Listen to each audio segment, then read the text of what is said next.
So for episode one, we wanted to cover a topic to really set the foundation for all other episodes to come and the different topics we're going to talk about.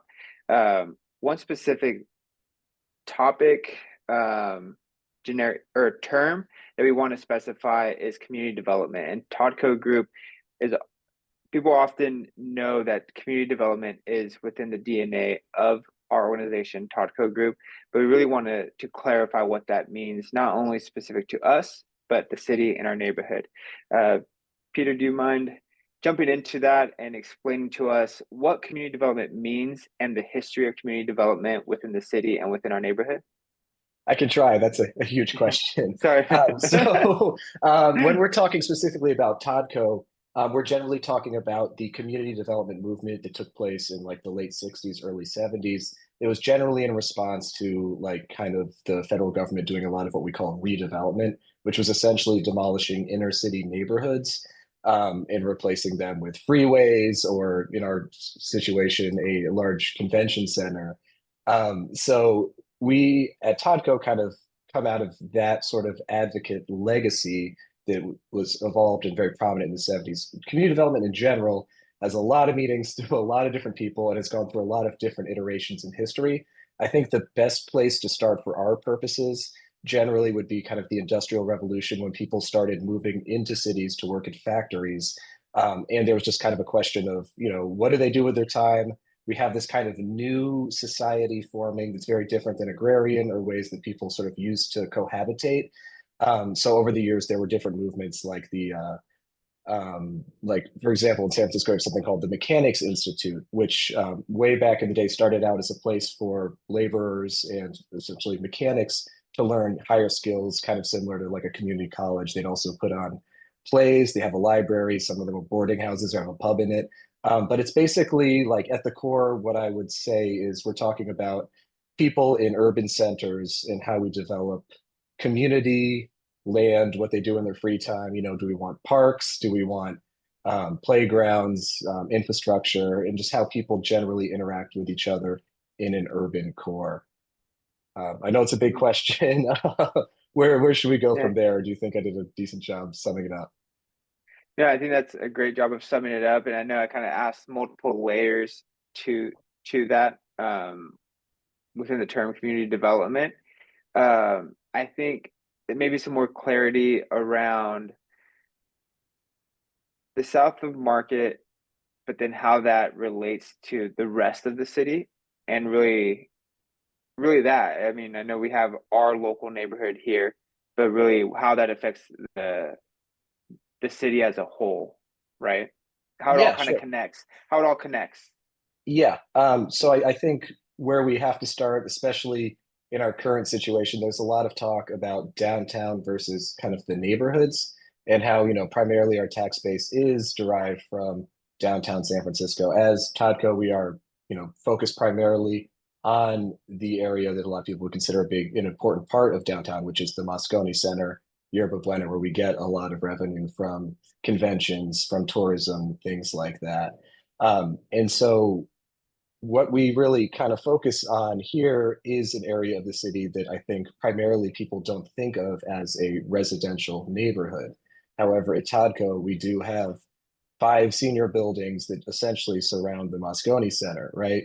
So we're always kind of thinking, how do we make this place livable, accessible, especially for seniors, right? We've had a lot of talks and a lot of campaigns around, getting in proper safety on these streets, right? Especially we're kind of by arterials.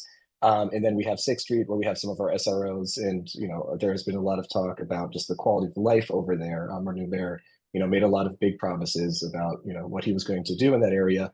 But we've been thinking about this for years and years and years, and how to really kind of improve people's lives there, how to get economic vibrancy, and in the sense of more, in our perspective at least, kind of small businesses and individuals who live there, right? Like what would create a full community in an area that a lot of people might think is not, what we would consider a neighborhood, for example, like on Clement Street, right, where it's very clear you have kind of your residential, you have your small businesses, but we have something similar. And I think kind of thinking about how this sort of encapsulates the full city and not just our neighborhood is that we, can use kind of the models and the ideas we have down here in other areas. We're also not the only organization that came out of the movement, right? There's, Chinatown Community Development Center, there's TNDC, young community developers down in Bayview. There's just a lot of, different individuals kind of doing something similar in their neighborhoods. And of course, we cross-pollinate, we talk to each other. But, really, I think the core focus and the core mission is how do we make lives better for kind of the everyday people who live in our neighborhoods? How are we good stewards? How are we making sure they get what they need to have a healthy, safe, dignified life, and thrive, right? That's what this is all about, is Yeah. how do we make life best for everyone? Yeah.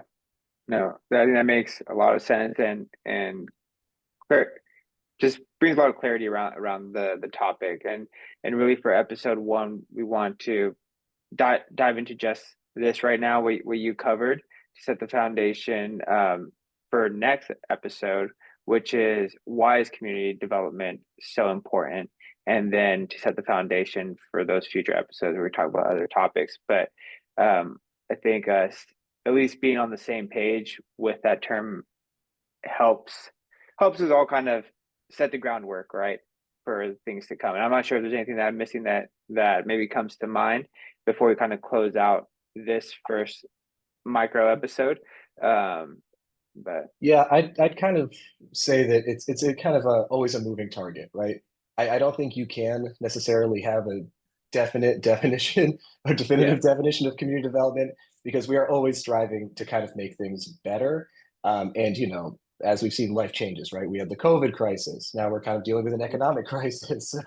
yeah, Who's the president, right? Like it's always a moving target, and it's really more of a journey, not a destination. But at the end of the day, it's sort of rooted in values of how to kind of help and advance, the lives of everyday people.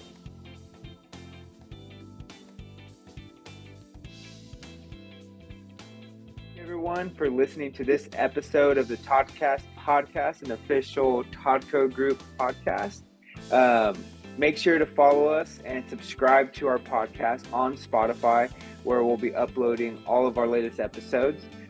If you follow us on Spotify, you'll get a notification every time that there's a new upload.